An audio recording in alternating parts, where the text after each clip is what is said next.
Welcome back to Jedi Enclave. I'm Daniel. I'm Chris. And we are just two lonely nerds trying to find our way in the universe. If we don't do it, who will? Yeah, that's true. So November is kind of like Christmas for Star Wars fans because we got a lot of Star Wars shit coming out in November. One of them, and this is something I'm particularly excited for, is the game Jedi Fallen Order, which EA and Respawn are doing. There was recently a really cool trailer for it. I figured we kind of go through it a little bit, break it down, and talk about it. Hopefully, we will be putting up episodes of gameplay from this too. When it's out. Yeah. Because we're not big enough to have like early looks at it or anything.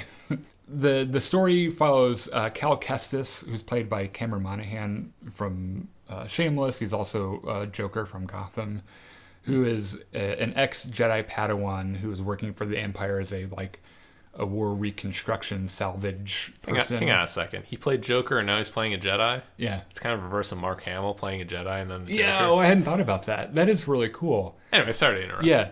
So at some point when he's on the job, he's forced to use the Force to save someone or something. Forced to use the Force. Yeah. I was reading that and I was like, is this gonna whatever? So he's outed as a Force user and has to flee.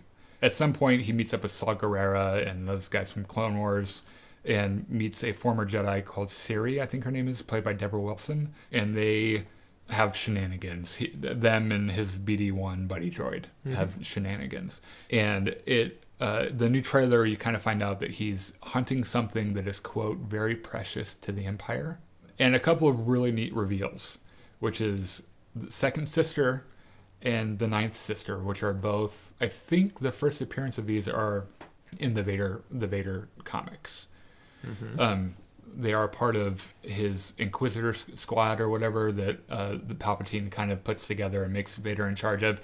I think at this point in the story, most of them are already dead because Vader killed them. Yeah, I was going to say, Vader doesn't seem very fond of his Inquisitors. He's a dick to them. Like, he really is. And in one of the comics, he just straight up murders some of them because he's like, I'm tired of you. I think the official reason was that they had formed a physical attachment. Like, these two were like in love or whatever. And one of them saved a baby that like Vader wanted to eat or something. And so that got him killed. That doesn't passion strengthen the dark side? Wouldn't love make them better at their jobs or something? I really don't know. I'm sure Vader probably just wanted an excuse to kill something. Probably. Speaking of Vader, there is a part of that trailer where you hear some Vader breathing as Cal Kestis is holding his cool looking lightsaber trying to find something. I really hope he doesn't show up in this game. I don't think he's going to. Or at least if he does, make him like an unkillable super boss that you have to just run away from. Yeah. Like, don't pull a fucking Force Unleashed and let us kill Vader and the Emperor. Please. Maybe you as the hero walk into a room and he's still strapped into that restraint device that they put him into at the end of the second one. Or at the very least, please, if you're going to have a sequence where we kill Vader and the Emperor, just make it DLC. Make it completely non-canon. Just pretend. Okay, so the Inquisitors were this Jedi hunting force to help Vader hunt down any remaining Jedi. There are some pretty convincing theories that second sister might be the ex-Jedi Barriss Offee. Yeah, she was. She ends up being a bad guy in Clone Wars. But she wasn't just out of the box super evil. She was manipulated to do some bad things, and I assume the Jedi excommunicate her and kick her out and everything, which would lead it would at least provide a pretty good path for her to be evil later. Yeah, I guess. And Vader would have known about her because he was directly involved in her apprehension and everything. That would be an interesting twist, wouldn't it? Yeah. What would be even more interesting is if it is Barriss, that she doesn't know that Vader is Anakin. Ooh. Yeah. Also, the ninth sister, who, this is going to sound probably terribly stupid and at least a little bit sexist, is trying to find some information on her. I thought was a guy. Oh. Because that particular alien was the Dautin. I don't know. Dawitin. But they're like the big and that bulky. big stocky with the chin horns and everything. Okay. So I just assumed it was male because it's big and bulky, but definitely not, which is cool. So they're involved in the game. So a couple of things about this. I'm excited that Respawn is kind of in charge of this. They're using the Unreal Engine. They did Titanfall, and among other things. The gameplay looks pretty interesting to me. So when I was first learning about this game, it seemed at first glance a little bit like Force Unleashed. A lot of the story beats are a little similar, at least they appear to be. After learning a little bit more about the game, after seeing the trailer and then seeing some good gameplay, it doesn't seem to be that at all. I think what makes me the most excited about this game is that it seems like everything has a sense of weight to it, like physical heaviness. Yeah. We see in a lot of lightsaber combat in the new trilogy, the sequel trilogy, those lightsabers, the combat always has weight. It's like they're swinging these gigantic broadswords. Yeah. Whereas, like, if you look at some stuff in the prequels, it looks like they're just kind of twirling glow sticks a whole bunch of the time. Or, like, I absolutely love Jedi Knight, Jedi Academy. It's, like, one of my favorite Star Wars games of all time. Yeah. Those lightsabers oftentimes feel like you're just kind of twirling them around. Yeah. It lacks some of the weight. But this game looks like it has a lot. Because, like, there's... I'm sorry to cut you off yet again, but there's this part in the trailer where Cal is fighting one of the Inquisitors, and he does this like tumble over her back, and it's just kinetic. There's some heavy good gravity. I think the thing that the sequel trilogy does really well is that like you get a sense of weight, but I don't think it's necessarily because it looks like the lightsaber is heavy. They're just the fights are a little more brutal. Yeah, they're not graceful as much. Like Kylo just looks like he's trying to tear into something and kill it. And Rey just looks like she's been swinging around a staff on a desert for all of her life, and all of a sudden she has a lightsaber. However, okay, so since we're talking about lightsaber combat in this game, the combat looks, especially the lightsaber combat, looks a lot like Dark Souls with how it operates. Yeah, so I like get you, some of that. Yeah, you kind of like lock on, and I assume you'll have like parries. And like things need to be correctly timed. I know that the way that blaster blocking looks a lot how I don't know. Did you ever play Jedi Power Battles on the original PlayStation? I don't think so. It's a great game. It's buggy as fuck and sometimes isn't very fun to play, but at the same time it is like super fun to play. And they've got a mechanic in that game where you pretty much follow the events of Episode 1 as one of 4 or 5 famous Jedi. And I always play as Mace Windu because I always thought he was really cool. Yeah, sure. So when someone shoots at you, if you block it the second before it hits you, it will return it to the person who shot it, which it looks like that's what Fallen Order does too.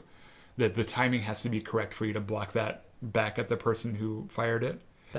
That's neat, not only in a mechanical gameplay sense, but also in a wider flavor sense. Like if having that timing equates to more skill in Cal, the Jedi, being able to right. And speaking of skill, consider that he was a Padawan. Okay, so this was one of the problems with Force Unleashed, is that the main character right out of the gate is impossibly powerful. Like he's crazy powerful, can do all this crazy stuff even before you level him up, right? I think that they're going to go for the antithesis of that for Cal. I think that you're going to find out that maybe he isn't necessarily super adept at the Force, or at least he hasn't been trained in such a long time, or just hasn't worked that muscle in so long that it doesn't come so naturally to him. So I think that fights are going to be harder. Just like your general confrontation with different bad guys is going to be a little harder to get past. I kind of feel like anytime you are a Force user in a Star Wars video game, there's 2 different levels of combat. There's against your general stormtroopers or blaster-wielding mooks, and then there's against people who also have lightsabers or similarly equipped melee weapons. Yeah. In order to get the gameplay fantasy right, you have to be able to carve through stormtroopers like they're nothing. Yeah. Maybe deflecting blasters takes a little practice, but once you get up close, the stormtroopers just go down like a sack of bricks. Getting that other lightsaber user, Force user, and fighting them at close range, that's where the brutality and the kineticism and the weight we're talking about come in. Yeah, I have a strong feeling that even this, I mean, they had 20 minutes of gameplay that they put out. It must have been a couple months ago. It was at E3, I think? Yeah. The one thing is that your Force ability is it's a limited commodity. you don't have a bunch of it. Yeah. So you can't just use the Force to get out of every single combat situation you get into. And there were a couple of times where after 3 or 4 stormtroopers, he didn't necessarily have perfect interactions with everyone, and it made it tough to get past a little toward, like, as he progressed. He ran out of juice. A little bit, yeah. So, and I think the stormtroopers obviously, I mean, okay, so you're playing a video game, it's because you want to feel like a Jedi. Yeah. Like, that's literally the whole point. So you're right that they have to have, you've got to be able to beat up on some stormtroopers. I think that they're just looking for this to be an experience that is a little bit more visceral and, like you said, a little bit more like with general weight. Yes. So yeah, I think we kind of hit everything here. I know that if you're probably watching a video on Jedi Fallen Order, you're probably at least a little excited about it. So let us know in the comments what you're excited about. Make sure you like the video. If you haven't subscribed yet, do that because we love subscribers. We're on Facebook and Twitter where you can follow us. And also, if you're into podcasts, we have a podcast on iTunes and Google Play and shit. What's the other one? It's on SoundCloud, and there's like one more. I don't know. Yeah, you will find there kind of an extended cut of the episodes that we do, so you get some bonus content, and it'll be a lot of fun. So make sure you tune in for the next one, and always remember...